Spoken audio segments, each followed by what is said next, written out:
दिनै क'क्राझार जिल्लानि सिङाव थानाय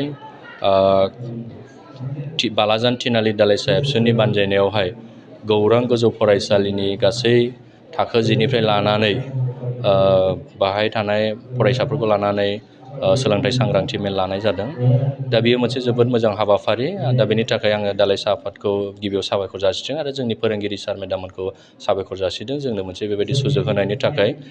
दा जोंनि जायफोर मेट्रिक आनजाद होनो फैगासिनो दं जोंनि फरायसाफ्रा, बिथांमोनखौ जोङो खौरां लादों, खबर लादों आरो बिथांमोनहा फरायनायाव मोजाङै दिनै सोलिगासिनो दङ।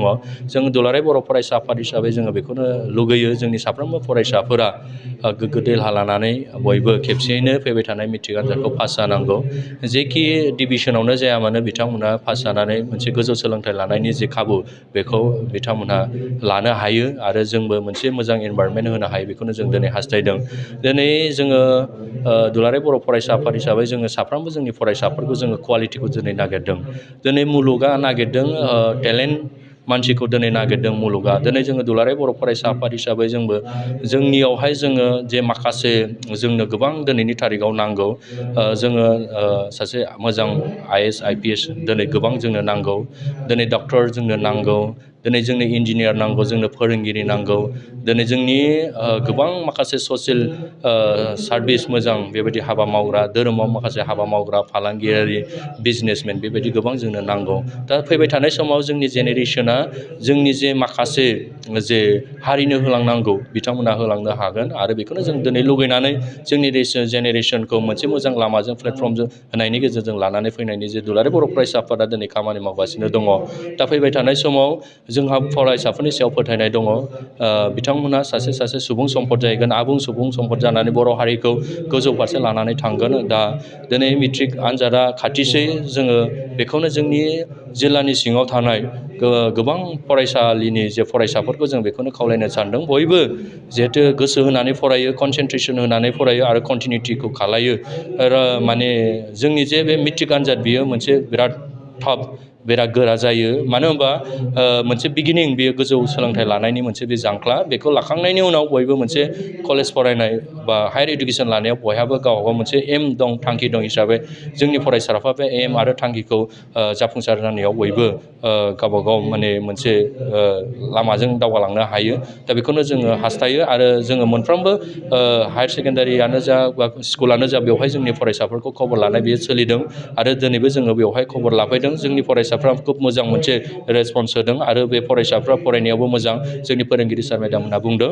दा ओंखायनो जोंनि लुगैनाया बेनो, जोंनि साफ्रोमबो फरायसाफ्रा गोग्गो देहा लानानै जोंनि समाजजों लोगोसे जोंनि गासै इनभायरनमेन्टजों गोरोबनानै मोजां फरायलांनो हायो, इयुनाव सासे सुबुं सम्पद जाहैनो हायो आरो बर' हारिया बेखौनो दिनै लुगैदों आरो साफ्रोमबो फरायसाफोरखौ जोङो मोनसे मोजां लानानै फरायनायाव दावगानायखौ जोङो लुगैदों। बियो मोनसे दङ, दिनै लाइफआ जोङो मोननैजों जोङो जुजिनो गोनां जायो। मोनसे जाहैबाय जोनोम जानाय आरो मोनसेया जाहैबाय थैनाय, आरो बेनि गेजेराव दङ गाव गावनि थांनानै थानायनि मोनसे चइस। सोरबा जोंनि लाइमोनफ्रा इजिखौ बयबो लुगैयो थांनानै थानायाव, सोरबाया खस्थ' खालामनानै स्ट्रागोल खालामनानै मोजां मोनसे लामाखौ लुगैयो। नाथाय जोङो बेखौनो बुंदों जोंनि फरायसाफोरखौ बा जोंनि लाइमोनफोरखौ बुंदों, गिबियाव जोङो बयबो स्ट्रागोल खालामनांगोन, खस्थ' खालामनांगोन, बिनि उनावहाय इन्जयमेन्टखौ जोङो लाहैनो हागोन। नाथाय दिनैनि थारिखआवहाय जोंनि मानसिफ्रा गोरलै इजियै गावखौ माबोरै दैदेनलांनो हायो बेखौ दिनै नागिरनायावहाय गोबां मानसिफ्रा दिनै फ्रास्ट्रेसन जानानै बा गोबां मानसिफ्रा दिनै रं ट्रेकजों थांनायखौ जों दिनै नुनो मोनदों।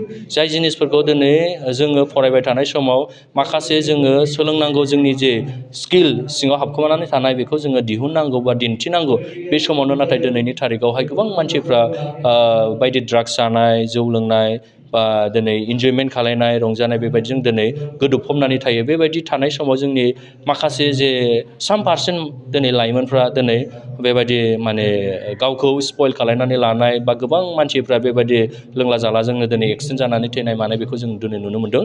दा बेनि थाखायनो जोंनि लाइमोनफोरखौ जों खावलायनो सानदों, दुलाराय बर' फरायसा आफादनि सासे आङो कर्मि हिसाबै मावथि हिसाबै बेखौनो जोङो नुदों, जों प्रेक्टिकेलि नुदों, मोनदांदों हिसाबै फैबाय थानाय समाव जोंनि लाइमोनफ्रा जाहाथे माखासे बुस्थुफोरखौ दिनै जोंखौ ससे लामाजों इन्जयमेन्ट खालामनायखौ जों दिनै लुगैया।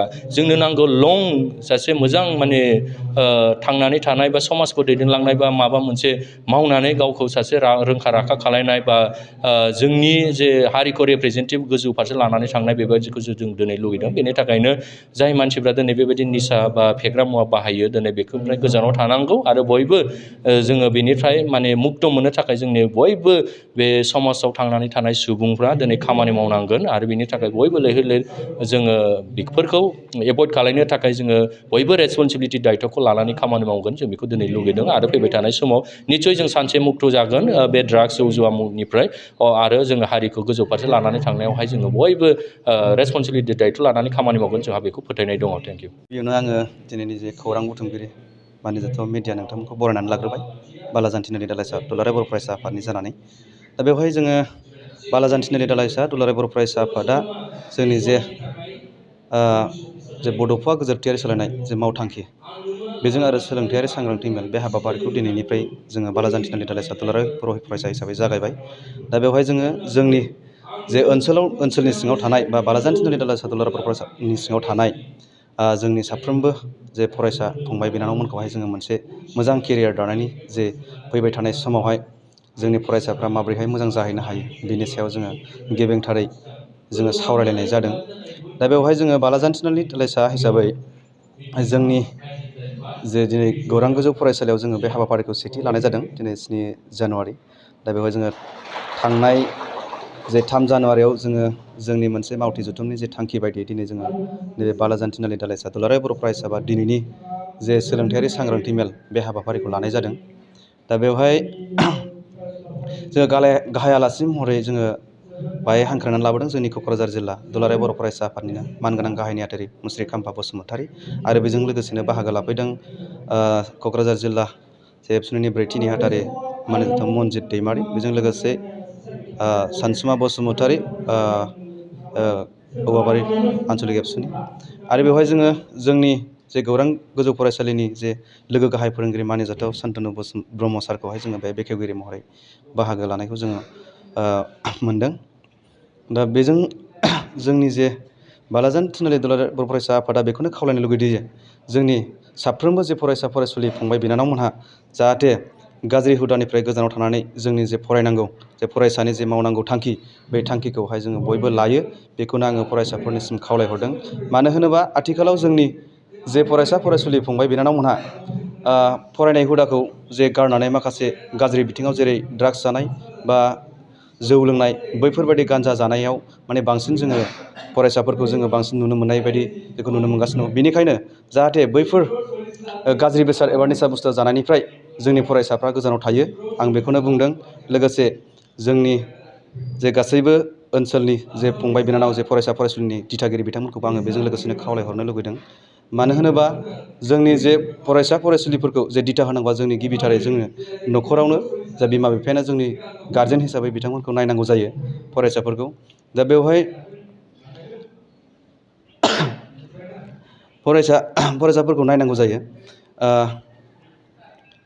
गिबिथारै जों गारजेनफोरखौनो बिनि उनाव फरायसा फरायसुलिया जोङो फरायसालियाव फैयो। दा बेजों लोगोसेनो फरायसा फरायसुलिफोरा जे दिथागिरिफ्रा बेखौ साननांगोन जे आंनि फरायसालियाव थांनानै जे आंनि फिसाया माबायदि आखुनि जाहैदों बा फरायसालियाव माबायदि रोंगौथि जाहैदों बेखौ जोङो जोंनि जे दालाइसा आफाद हिसाबै जोङो खावलायदों जाहाथे फोरोंगिरिफोरजों फैनानै सावरायफैयो बिथांमोनजों मोजां गाज्रि खबर लाफैयो आं बेखौ खावलायनो लुगैदों जोंनि गारजेनफोरखौ।